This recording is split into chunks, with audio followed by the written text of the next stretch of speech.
Halo, kami dari kelompok Askario yang terdiri dari dua anggota. Yang pertama adalah saya, Mario Cikune Purba dengan NIM 046, lalu ada Aska Kaban dengan NIM 043.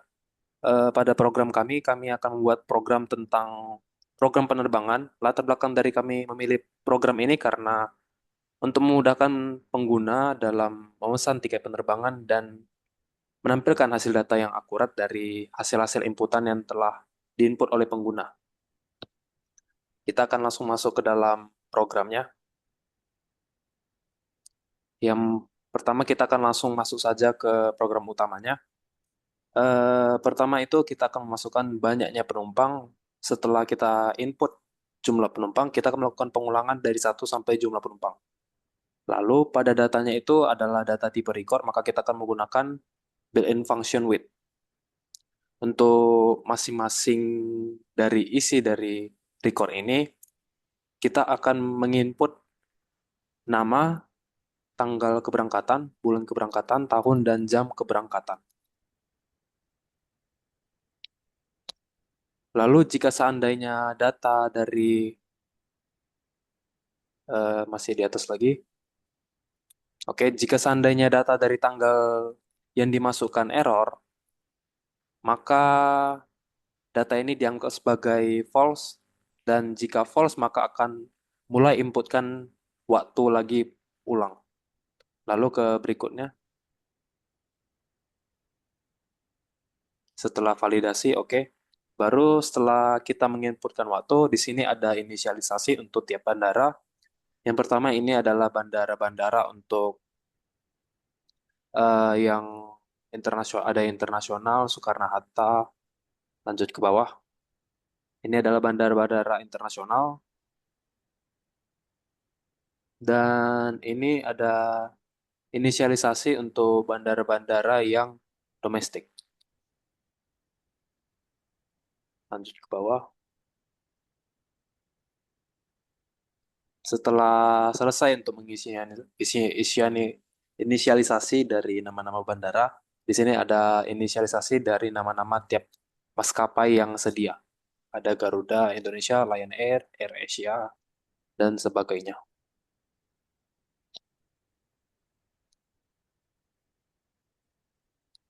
Dan juga ada maskapai untuk yang internasional. Lalu di sini adalah inisialisasi untuk waktu zona untuk yang WIB, WIT, dan WITA. Lalu berikutnya di sini akan menginput, di sini ada tampilan penerbangan domestik. Lalu di sini kita disuruh untuk memilih apakah penerbangannya domestik atau internasional. Setelah kita menginput apakah penerbangannya domestik, jika seandainya penerbangannya domestik, maka akan muncul tampilan masukkan bandara asal dan bandara tujuan, lalu kita akan menginput bandara asal dan bandara tujuan. Jika seandainya bandara asal dan bandara tujuan adalah sama, maka akan muncul tampilan lokasi asal dan tujuan tidak boleh sama. Jika hal ini terjadi, maka akan go to satu, ulangi input untuk bandara asal dan bandara tujuan. Lalu, jika jarak pilihan pertama dan pilihan yang kedua itu lebih kecil dari 100, berarti jarak dari kedua bandara ini terlalu dekat dan kita harus memilih ulang bandara asal dan bandara tujuan. Lalu untuk if jarak pilihan satu dan pilihan dua lebih besar dari 2.500, maka perjalanan membutuhkan transit dan di sini kita akan menginput untuk bandara transit. Di sini ada tampilan masukkan pilihan Anda untuk menginput bandara transit. Lalu berikutnya, setelah menginput bandara transit, kita akan memilih maskapai penerbangan dan kelas antara kelas ekonomi atau kelas bisnis.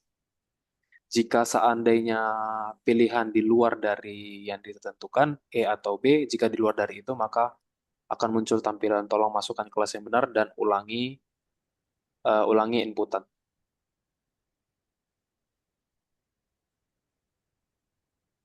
Baik, untuk source code yang berikutnya akan dijelaskan oleh teman saya, Aska. Baik, saya ambil alih. Berikutnya di sini ada untuk penerbangan internasional. Sebenarnya cukup mirip, hanya saja ini inputannya berupa bahasa Inggris.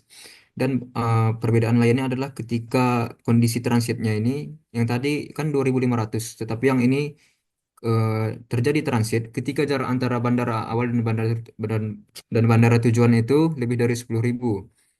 Nah, jika kondisi ini memenuhi, tentunya kita harus tahu bandara mana yang akan menjadi tempat kita transit. Pada kenyataannya, untuk transit itu banyak faktor yang memengaruhi. Tetapi di sini, karena saya bukan ahli di dalam bidang penerbangan, maka saya menetapkan faktor, yaitu faktor jarak. Ketika jaraknya lebih dari 10.000, dan untuk menentukan bandara transitnya, maka saya akan mengambil bandara tengah antara bandara awal dan bandara tujuan. Caranya adalah ketika bandara transitnya itu eh, seperti beririsan gitu dia. Misalnya jarak antara bandara satu dan bandara dua itu 20.000. Maka kita akan mengambil bandara transit itu dari jarak ke 13.000 sampai 16.000, sekitar segitu kita ambil bandara transitnya. Nah, di sini akan meminta inputnya. Jika tidak benar, maka dia akan balik lagi. Sama seperti tadi, ini untuk inputan maskapai penerbangan dan kelasnya. Kemudian di sini akan masuk untuk mekanisme waktunya. Di sini kita harus balik lagi ke prosedur times. Di prosedur times, jadi nanti kita akan diminta menginputkan tanggal, bulan, dan tahun. Nah, dari inputan tersebut, program akan menghitung hari apa pada tanggal tersebut. Cara menghitungnya itu adalah pertama-tama dengan eh, mengonversi tahun, bulan, dan harinya itu ke dalam jumlah hari. Jumlah hari ini adalah jumlah hari dari tahun ke satu sampai tahun sekarang. Setelah dihitung jumlah hari itu, maka akan ditentukan bulan apa, tahun apa, dan tanggal sekarang, yang yang di mana tahun-tahun tersebut adalah tahun yang setelah ditambahkan oleh waktu keberangkatan. Sebenarnya tidak banyak berpengaruh, tapi terkadang kalau kita memesan tiket di akhir tahun, maka tahun akan berbeda dia. Makanya saya menambahkan ini. Misalnya ketika jumlah harinya yang sisa bagi oleh tujuhnya nol, maka di hari Minggu. Ketika sisa baginya satu di hari Senin, dan begitu seterusnya sampai hari Sabtu. Di sini ada kondisi untuk tahun kabisat, di mana seperti yang kita tahu kabisat itu adalah ketika dia habis dibagi 4 dan tidak habis bagi 100. Tetapi ketika dia habis bagi 100 dan dia habis bagi 400, maka dia tetap menjadi tahun kabisat. Kemudian kita masuk ke function jarak. Di sini saya menggunakan garis bujur dan garis lintang untuk tiap-tiap bandaranya. Jadi setiap bandara itu saya inisialisasikan untuk garis bujur dan garis lintangnya. Karena di sini saya menggunakan rumus Haversian untuk menghitung jarak dua titik di wilayah permukaan bumi. Meskipun tidak terlalu akurat, tapi ini masih layak digunakan untuk menghitung jaraknya. Nah, di mana jaraknya itu di sini ada untuk jari-jari bumi. Kita pakai V juga di sini, dan banyaklah. Di mana jarak ini akan kita gunakan untuk menghitung waktu keberangkatan. Jadi berdasarkan jarak ini kita akan menghitung waktunya, dan juga kita akan memakai kecepatan dari maskapai penerbangan yang kita pilih tadi. Di mana kecepatannya itu berbeda-beda. Misalnya yang ini, yang yang Garuda kecepatannya itu 800 km per jam, Lion Air 850, AirAsia 830, dan sebagainya. Untuk yang maskapai internasional, di sini kecepatannya dia lebih cepat karena jenis pesawatnya juga lebih bagus, dan kapasitas kursinya juga juga jauh lebih banyak tentunya, tapi juga dia akan lebih mahal. Kemudian saya akan masuk ke function harga. Di sini saya membuat untuk menentukan harganya, di mana harganya ini tergantung dari jaraknya, tergantung dari kelasnya, tergantung dari maskapainya, dan tergantung dari jenis penerbangannya. Misalnya dia memilih kelas bisnis, maka dia akan ada tambahan, yaitu sekitar segini. Nah, jika dia memilih ekonomi, dia tidak akan ada tambahan. Dia akan seperti harga biasa. Dan jika dia memilih penerbangan internasional, maka saya akan mengonversi yang awalnya harganya merupakan rupiah ke dolar, yaitu dolar saat ini yaitu 15.865, sekitar segitu. Kemudian itu tadi untuk prosedur dan fungsinya. Sekarang kita akan masuk ke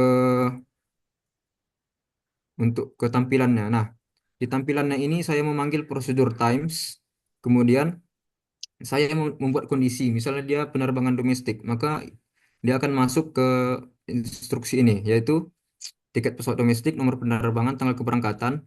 Untuk nomor penerbangannya ini sudah saya inisialisasikan untuk hurufnya, tapi untuk angkanya ini saya membuat random di sini dan akan dimunculkan nama maskapai penerbangannya. Di sini tanggal keberangkatan yang diinfokan user tadi, hari, tanggal, bulan, dan tahun. Kemudian di sini untuk tampilan jamnya. Tadi user juga memasukkan jam dan waktu keberangkatan itu ditentukan oleh jarak tadi, yang dimana nanti akan dijumlahkan dengan jam sekarang sehingga akan muncul sampai jam berapa dia sampainya.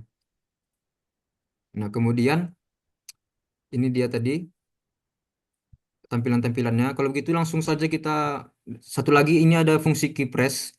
Fungsi key press ini untuk memperbagus interface-nya dia. Jadi tidak perlu readline lagi, jadi kita tinggal mengklik saja. Baik, saya lanjut. Di sini ada untuk key press. Key press ini fungsinya untuk memeriksa inputan pengguna tanpa readline. Kalau readline harus kita enter lagi, tapi kalau key press ini cukup kita mengetikkan apa yang diminta oleh programnya, maka instruksinya akan berjalan. Misalnya kita klik D, maka K akan ditambahkan dengan satu, yaitu nanti halamannya bertambah satu, dan ketika kita klik A, K-nya dikurang satu, atau dia ke halaman sebelumnya. Dan ketika kita klik kiri akan berhenti. Langsung saja kita run code ya.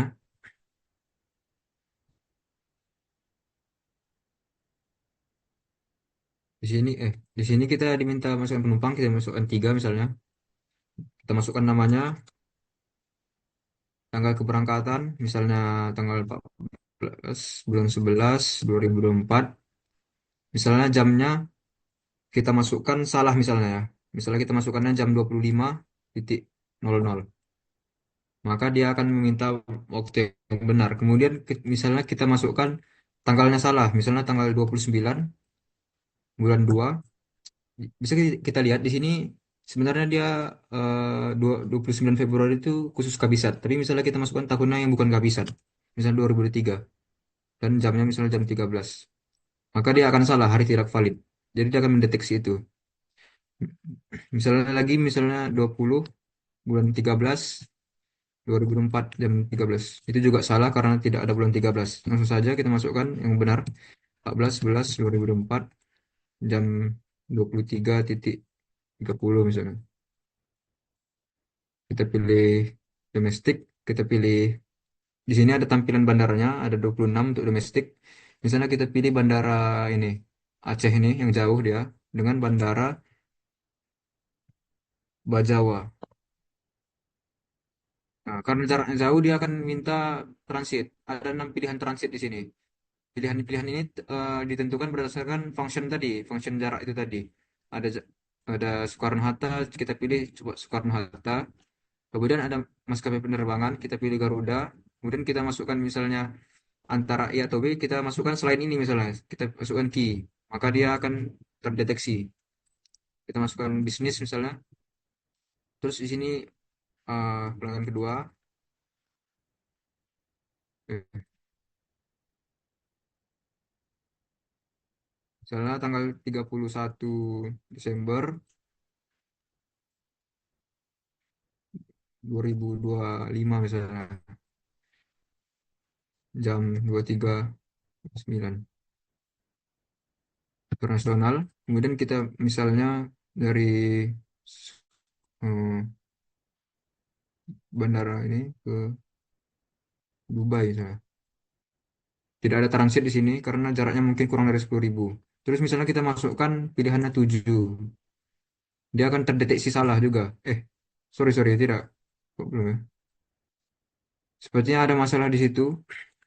Kemudian kita lanjut saja. Di sini pelanggan ke penumpang ketiga, misalnya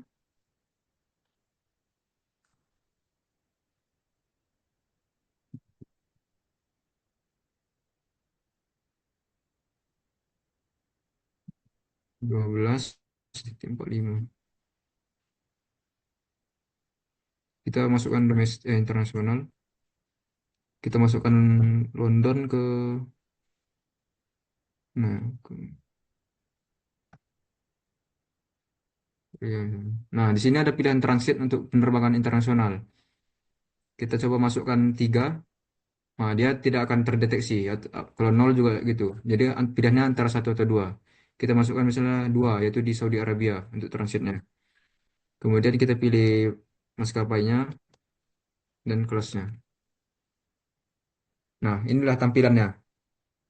Ini tampilan untuk penumpang pertama, ada nomor penerbangan, tanggal keberangkatan, tadi Kamis. Ya, tadi kita masukkan 14 November 2024. Kita tadi tidak ada memasukkan hari dan dia bisa mendeteksi bahwa tanggal sekian adalah hari Kamis. Kemudian ada waktunya.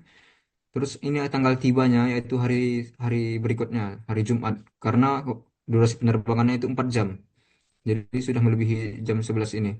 Kemudian ini ada waktunya. Tadi kita berangkatnya WIB di zona waktu WIB, sekarang kita di zona waktu WITA. Ini ada tempat transitnya dan ada waktu tunggu transit di sini. Di sini ada detail penumpang, nama, jenis tiket, kursinya 5E untuk kelas bisnis dan harganya dalam rupiah. Dan di sini ada informasi mengenai maskapainya. Terus di sini ada pilihan untuk halaman selanjutnya, halaman sebelumnya dan berhenti. Jadi di sini untuk tampilannya tadi, kemudian ada informasi mengenai maskapai penerbangannya dan ini informasi transitnya, transit di Soekarno-Hatta dan 2 jam ini maksudnya waktu tunggu di bandara transitnya itu sebelum keberangkatan. Dan di sini ada pilihan opsi untuk apakah ke halaman selanjutnya, halaman sebelumnya, atau berhenti. Untuk ke halaman selanjutnya kita klik D misalnya. Nah, dia langsung mengarah ke next page gitu, tidak perlu di-enter lagi. Di sini ada data penumpang kedua untuk penerbangan internasional tadi. Ini kode penerbangannya, dia memakai maskapai ini. Ini JST, ini Japan Standard Time, zona waktu yang digunakan di Jepang. Dan ini dari bandara Jepang to bandara South Korea. Tipe kelasnya business class, kursi 55F, dan harganya murah karena kita konversinya ke dalam USD, bukan rupiah, jadi hanya $153 karena jaraknya juga tidak terlalu jauh. Di sini ada informasi mengenai maskapai penerbangannya. Kita next page lagi. Di sini di sini untuk penumpang ketiga. Di sini penerbang internasional tapi bedanya dia memakai transit di Saudi Arabia. Ada seperti tadi juga ini detail penumpang, kelasnya dan harganya. Di sini harganya lebih mahal karena jaraknya lebih jauh dan juga maskapainya lebih mahal. Dan ketika kita ingin kembali ke halaman sebelumnya, kita bisa langsung mengeklik A, dia akan kembali ke halaman sebelumnya. Karena hanya ada 3 penumpang, jadi ada 3 page yang bisa kita gunakan di sini. Dan untuk mengakhiri program, kita tinggal memencet key, yaitu halt. Sekian dari kelompok kami. Terima kasih atas perhatiannya.